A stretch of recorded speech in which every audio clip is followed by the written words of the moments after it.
is the process of applying statistical analysis to a data set. Statistical modeling is a mathematical representation of observed data. To create mathematical models that describe approximate relationship between variables in data. That is, here we are creating a model, mathematical model. It represents relationship between the variables. So it helps in prediction and understanding the relationship, inference from sample to population. So different model types are there. First one is linear model. It assumes a linear relationship between independent variable x and dependent variable y. It helps to predict y based on x. It understands how x influences y. The essence of linear modeling lies in its assumption of straight line relationship between variables. Here, where changes in the independent variable lead to proportional changes in the dependent variable. This linearity allows for the straightforward interpretation of how each predictor contributes to the outcome. So example is linear function. Straight line is f of x equal to ax plus b. In this example, this a is the slope, b is the where graph intersects the y-axis. Here x is independent variable, y is dependent variable. This line is known as line of regression. Simple linear regression. It models the relationship between single independent variable and dependent variable. Multiple linear regression means it extends simple linear regression to include two or more independent variables. So advantage of linear model: interpretability, simplicity and efficiency, flexibility, baseline models, etc. So this question is important. We had already studied this linear regression in the previous modules. Real world application. Linear model find widespread use in diverse fields: business and economics, science and engineering, healthcare, social sciences.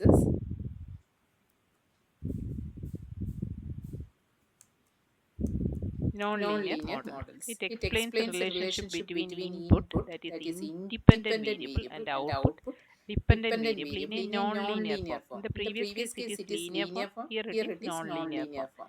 Input variables on the output is not constant and it does not follow a straight line. Previous case it is straight line, here it is not a straight line. It will be curved, complex or varying relationship between variables.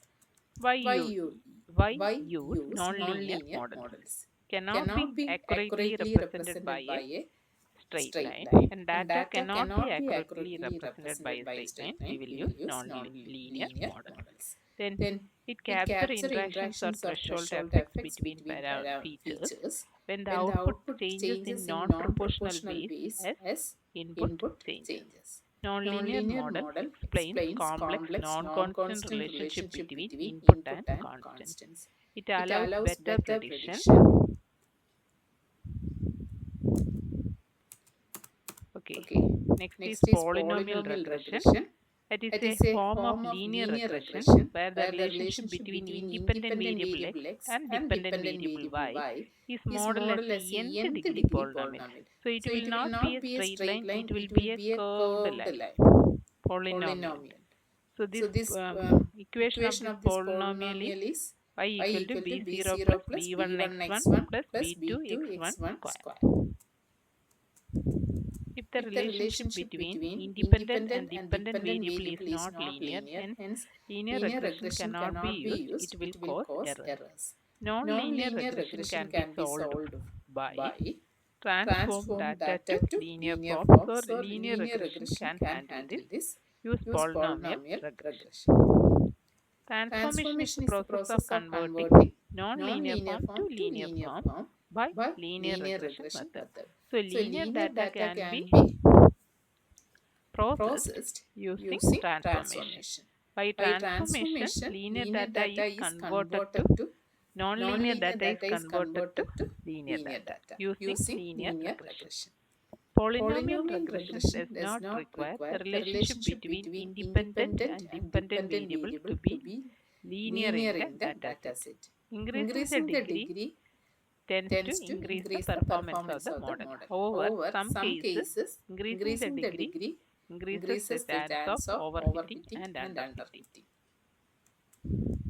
Logistic regression. We had already studied these things. It is a supervised algorithm used to predict the probability that an instance belongs to a given class or not. It understands the relationship between a set of input variable and output variable that can take one of the two possible values, yes, no, true, false. It estimates the probability that the output variable will take a certain value given the value of the input variable. This is the contrast to linear regression. It is used to predict continuous outcome. Here, the probability of the outcome is represented by a logistic function. It is a sigmoid function. Range is ranging from range of values from 0 to 1. This is the predicted probability. This is the probability curve, S-shaped curve, probability between 0 to 1. If probability is greater than or equal to 0.5, predict class 1. Probability is less than 0.5, predict class 0. The model learns using maximum likelihood. This method finds the best value for beta 0, beta 1, beta 2, so that the model is most likely to predict the correct class 0 or 1 for the training data. So fitting a model. The term fit is used metaphorically to describe the process of adjusting the parameters of the model to best capture the patterns and the relationship. So to capture the relationship in the input data. So understanding model fit is important for understanding the root cause for the poor model accuracy. So overfitting and underfitting are two causes for the poor performance. Model fit doesn't fit our correct data means the outcome it produces will not be accurate. So two types of problems are there, underfitting and overfitting. Underfitting means when it is able to capture the relationship between input and output variable, it generates high error rate. It occurs when the data available to build a model is less. It needs more training time and less regularization. High bias and low variables are the characteristics of this underfitting. So to avoid underfitting, you can increase the duration of training and increase the number of features, remove noise, increase model complexity, etc. What is overfitting? When a model gets trained data with so much data, it starts learning from noise and inaccurate data entries in our dataset. Model performs well on the training data but does not perform well on the evaluation data. Here low bias and high variance. How to avoid overfitting? Increase training data, early stopping during the training phase, feature reduction and dropouts. So this is underfitting, means high bias and low variance. Generalized means low bias plus low variance. This is good. Overfitting means low bias and high variance. What is bias? Bias is the difference between average prediction of our model and correct target value which model is trying to predict. Biased model is one that makes incorrect assumptions. So this model will be biased because we have take wrong assumption of the data and model. Error caused by wrong assumptions in the model. So this is an example for bias. Average mistakes of the model. This is the true value. Star is the predictions. Average prediction is this blue line. What is variance? Variance is the amount that the estimate of the target function will change if during training data was used. It is the error from the sensitivity to small fluctuation in the training set. High variance cause algorithm to model the random noise in the training data rather than intended result. Error caused by too much sensitivity to training data. Finding the right balance between bias and variance of the model is called a bias variance trade-off. This is very important question. Bias variance trade-off. There is inverse relationship between bias and variance in machine learning. Increasing the bias will decrease the variance. Increasing the variance will decrease the bias. High model complexity means high variance and low bias. Low model complexity means high bias and low variance. So this is the example. Graphical representation of bias and variance. Strategies to avoid underfitting and overfitting. Use cross validation, that is split the training data into training set and validation set. Tune the hyperparameters using cross validation. You can use another technique called regularization. Add penalty terms to cost function to penalize complex models. Common techniques are L1 regularization and L2 regularization. Feature selection. Choose the relevant features and remove irrelevant or highly correlated features. T-square method. This is the x values. Y values are plotted in the y-axis. Predicted value, the difference between it is a statistical technique used to find the best fitting curve or line through the set of data points by minimizing the sum of the squares of the difference between the observed value and the value predicted by the model. This method is to find the equation of a line or curve that minimizes the sum of the square differences between the actual data points and the values predicted by the equation. This difference is called a residual or error. Least square method helps us to find a line that best fits the given point. So imagine you have a bunch of dots scattered on a chart. The least square method helps you to draw a straight line that comes as close as possible. That is, there is less overall error. Use this method to see trends and make predictions.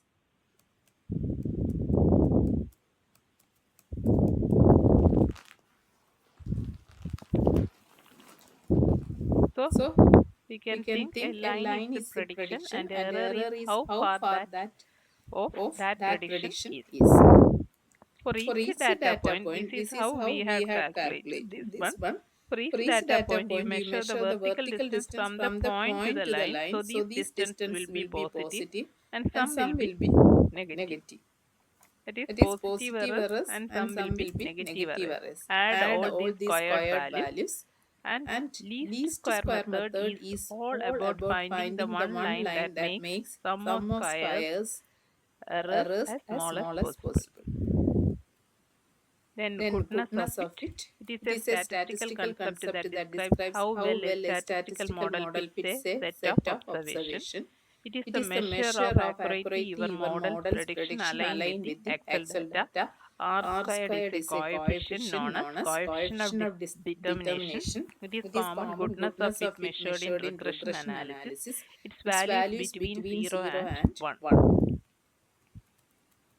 So 1 means the model perfectly predicts. 0 means model explains none. And it is 0.5 means the model explains 75% of the variability.